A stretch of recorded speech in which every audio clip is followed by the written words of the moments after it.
This is Dan White with my review of the Miami and University of Southern Mississippi game that was played on Saturday, September the 11th, 2022.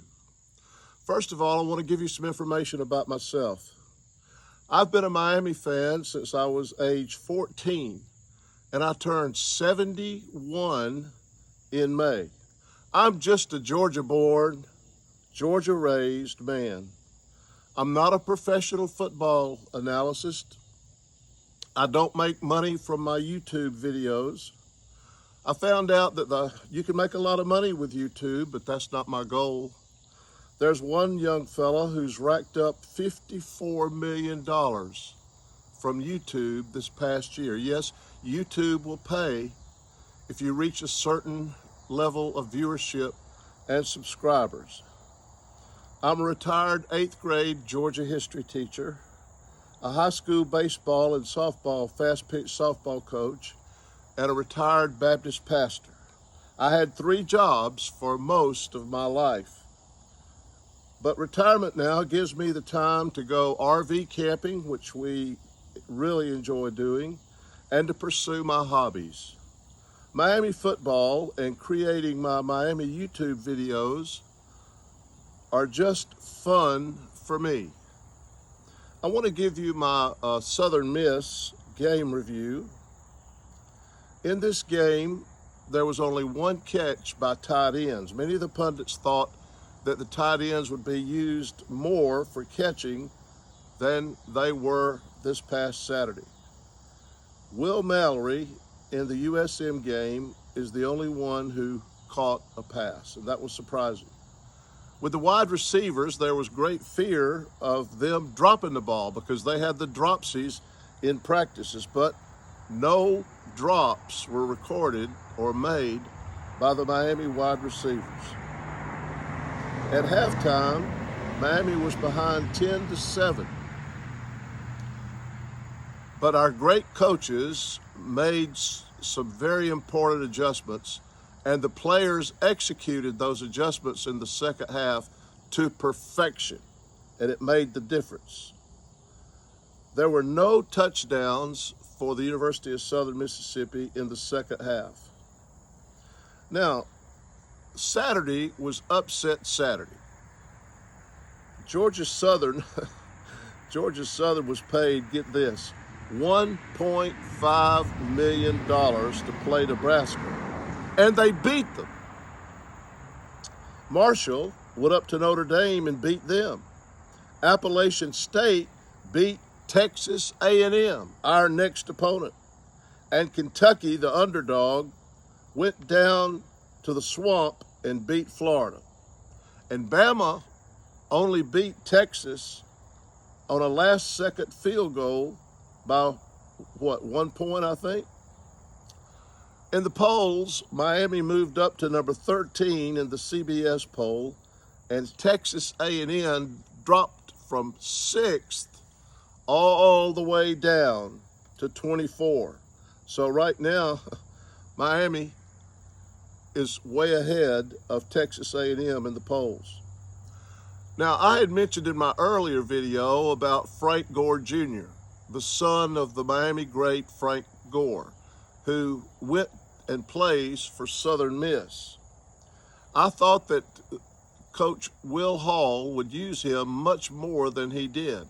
I thought that Will Hall would use him in the shotgun where he could run or pass, but he didn't. He used a rookie quarterback, Zach Wilkie, who had never played a college game, to be the quarterback. I really thought that Frank Gore Jr. would be utilized more out of the shotgun as he was in the Liberty game, but he wasn't. So Frank Gore Jr. was held by the Miami defense to only 10 yards on 9 carries. And I think Coach Will Hall had a lot to do with that because he didn't utilize him like he did in the Liberty game. This was quarterback Zach Wilkie's first ever college game. He's a freshman. And he also was their leading ball carrier with 12 rushes for just 29 yards. On the other hand, Henry Parrish Jr.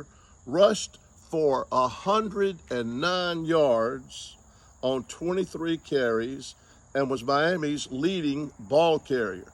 Now, Coach Cristobal's goal was to run the ball more. And that goal was accomplished Saturday. In the first two games, Miami has rushed for a total of 479 yards. Miami had 174 yards total rushing against the University of Southern Mississippi, if you take away TVD's minus 16 in sacks. TVD had 263 yards passing, and Jake Garcia had 15. Jake Garcia was a perfect 2 for 2 to go along with his perfect 7 for 7 when you add up his pass attempts against Bethune-Cookman. Miami had 278 yards total passing. Xavier Restrepo was the leading receiver with 6 receptions for 72 yards.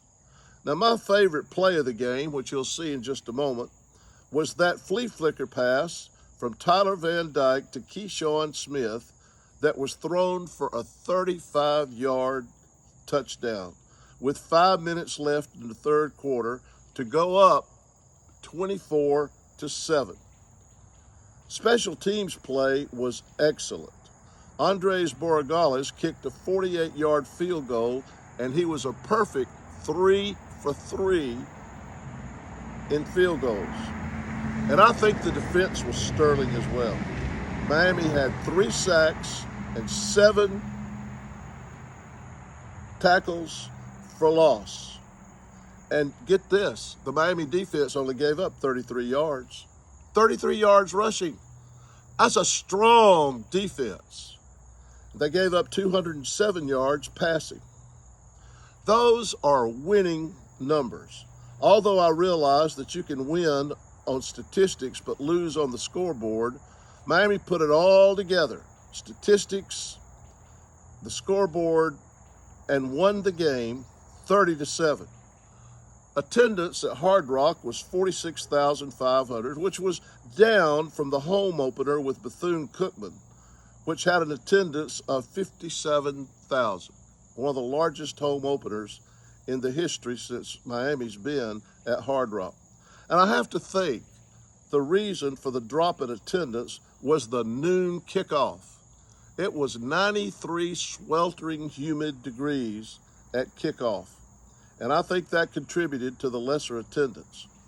Whoa, next week is the Texas A&M game at College Station, 9 p.m.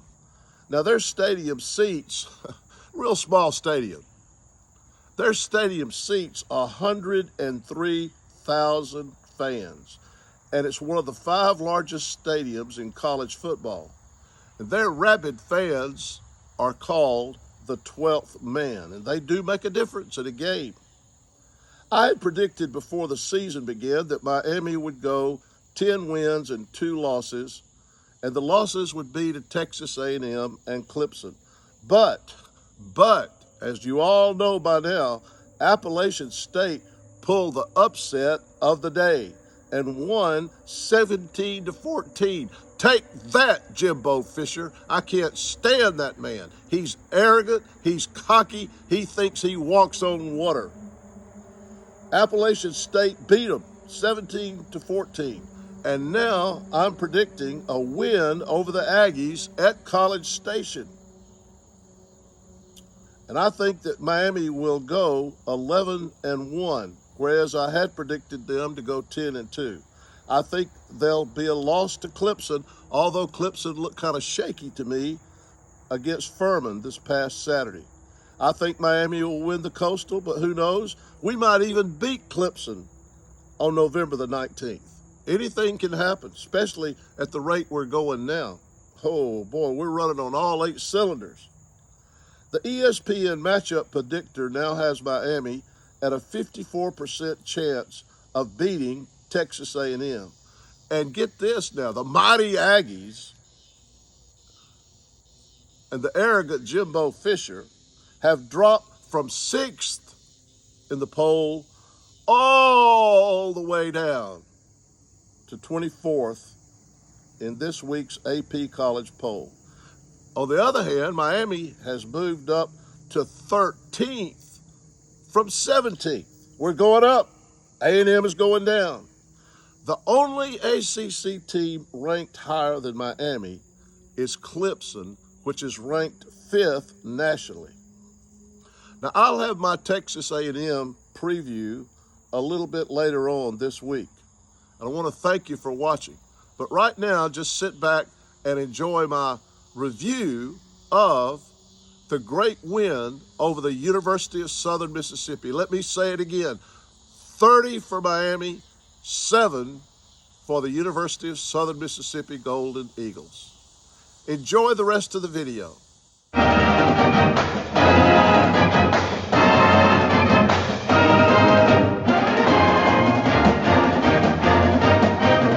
After just over 50 in the entire first half.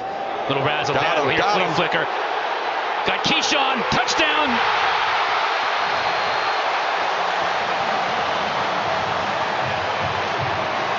Well, there on the outside by his wide receiver. Watch here. Watch the defensive back's eyes. Oh, got lulled to sleep. Safety bit up. Corner lost his guy. Perfect throw. Touchdown. Miami. You gotta be kidding me. Parrish in the backfield with Tyler Van Dyke. He'll give it to Parrish near side. He's got the first down and more. Couldn't break through that last tackle or he might have been gone. Radcliffe got a handful of jerseys. Parrish on the carry, over the top, touchdown. Good double team in the center of that line of scrimmage. And good job getting up and over.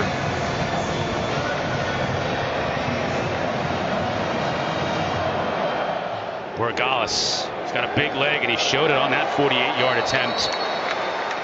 Easily splitting the uprights, so 3 field goals on the day. Dive option, which is another wrinkle in their offense. Give us to Gore. Looking for any kind of room and doesn't have much. Now does he have enough for the first down? Move the ball down the field and get on the board. That's not going to help.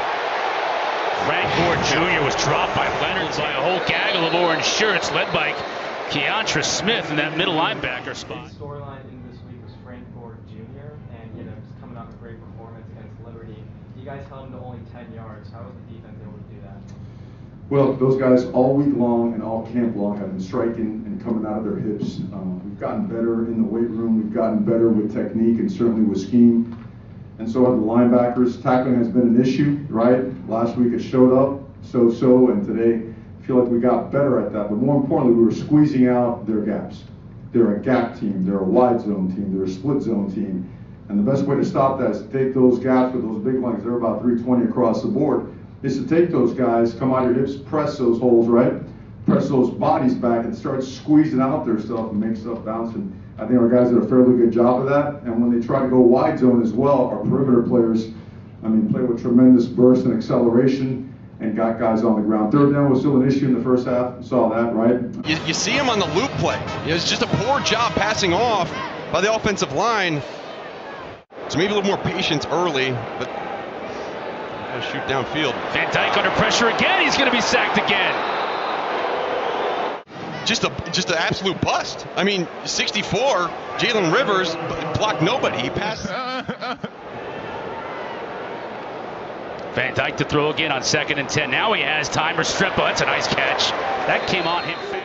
Fake to Curtis. Wilkie up top. Has a receiver in the end zone. Touchdown, Golden Eagles. What a play. Little run fake and great job using his body to shield off the defender. Certainly hurt ourselves more than anything, but credit to them. Southern Miss really did some things, especially on defense, that caused us a couple of issues in protection. Some pretty good halftime adjustments, particularly by the defense to go out and have the type of second half they had, shut down the run, shut down the pass. More saltier than we've seen over the last couple of years. Agreed. Van Dyke, pressure comes. They're going to drop him. You surprised he's still in the game with 2 minutes left to go? They want to play more polished, more precise football.